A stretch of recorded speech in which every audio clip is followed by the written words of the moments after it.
Here is our data acquisition set. What you're going to need to put this together is a screwdriver and a set of Allen keys. All right, we're going to be mounting our data acquisition unit to our mounting bracket here with a couple of 632 screws. I like to have our bracket mounted with our smaller 1032 mounting hole on the top and the 1/4 mounting holes towards the back of the unit. So let's take our 632 screws, we'll put it through the back holes, and we'll align that with the mounting holes on our deck and put those in, and we'll secure that with a Phillips screwdriver.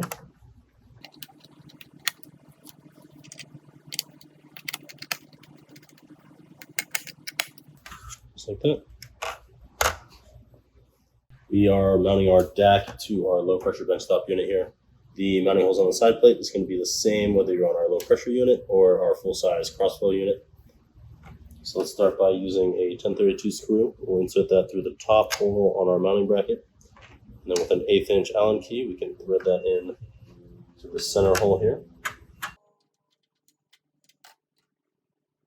Put that in, we can pivot this up, and then take our 1/4 screws and we'll line those up with the rear holes. And we'll use a 5/32 Allen key to tighten these.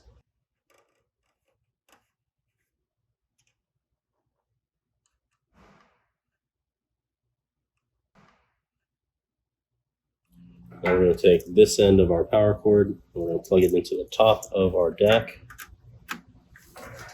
Then we're going to take one end of a serial communication Ethernet cable.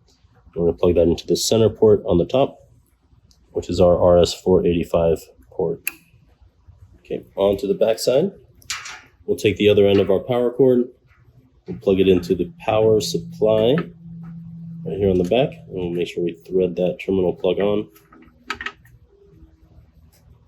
And then we'll open up this lower cap to expose our Ethernet port. And we'll take the other side of your Ethernet cable and plug it in right there.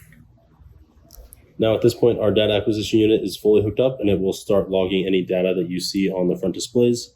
If you want to get access to that data and see any of the remote view, you can do that using another Ethernet cable. Just connect that down to the Ethernet port at the bottom of your DAC and connect this end into your computer.